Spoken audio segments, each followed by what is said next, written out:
Hello everyone, welcome back to our channel Future Way Next. We hope you're doing great. In this video we're going to talk about Canada's 2025 student visa changes, who will be accepted and who will be excluded as Canada continues to position itself as a global leader in education. The 2025 changes to the student visa process could reshape who gets the chance to study in this vibrant and diverse country with an influx of international students expected. Understanding the new eligibility requirements, application process and potential challenges is crucial. The storm is brewing for international students hoping to study in Canada in 2025, as sweeping changes to the country's student visa system are set to reshape the landscape of higher education for prospective international students, immigration, refugees and citizenship.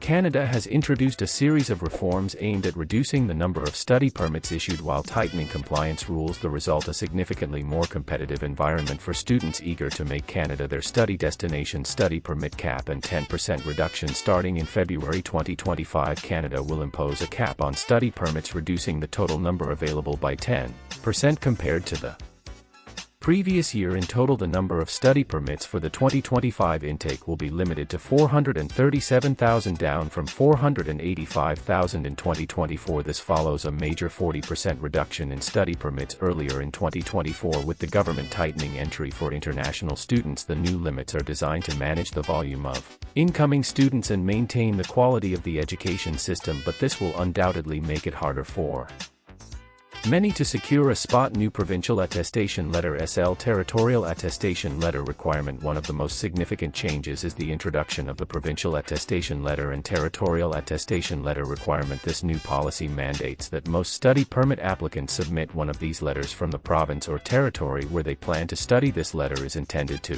ensure that is seen by many as a blanket punishment for the housing challenges faced by larger provinces like Ontario and British Columbia. While these larger provinces grapple with housing issues, the smaller provinces argue that limiting their slots negatively impacts their economic growth and local development. These changes particularly impact people already in Canada, as the provincial nominations are more likely.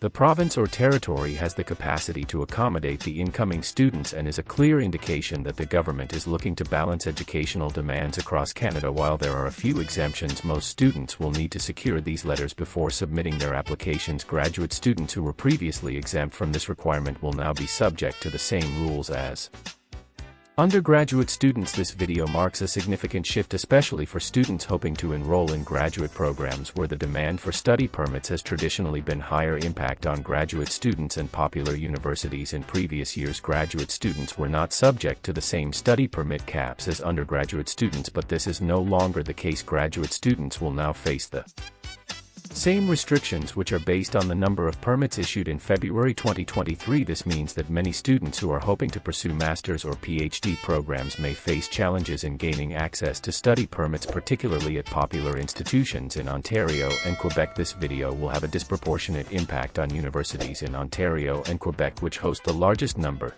of graduate students in Canada. Students applying to these institutions will need to plan ahead and be aware that competition for study permits is going to intensify. Provincial allocations: who gets the most permits? Not all provinces are created equal when it comes to the allocation of study permits. Ontario, as expected, will receive the largest allocation with a total of 74 study permits. Quebec follows closely behind with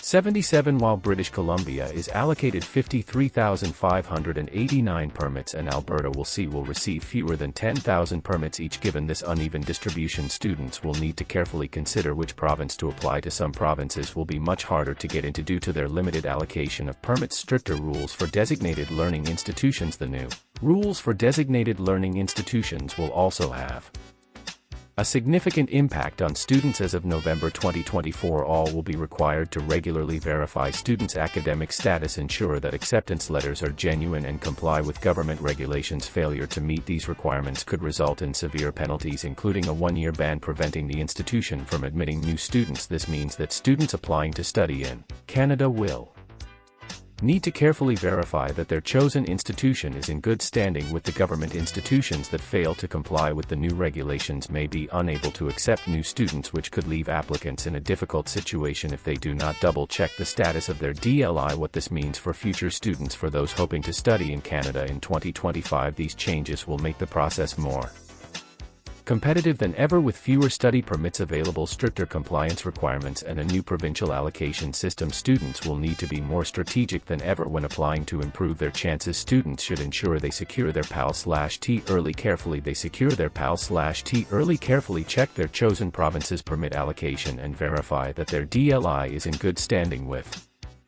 2025 may seem fewer spots, tougher regulations, and new hurdles to jump. The 2025 intake will be a battle. If Canada has always been your dream study destination, now is the time to start preparing before it's too late. Navigating the evolving landscape of Canada's student visa system is daunting, but with the right information and preparation, students can increase their chances of successfully gaining entry by understanding the key changes, eligibility criteria, and deadlines. International students can make informed decisions and secure their place in one of the world's most sought-after educational destinations. That is all for today in this video. What are your thoughts on this? Please let us know in the comment section below. Thanks for watching the entire video. Hopefully the information is useful to you. See you later in the next video. Till then, take care and goodbye.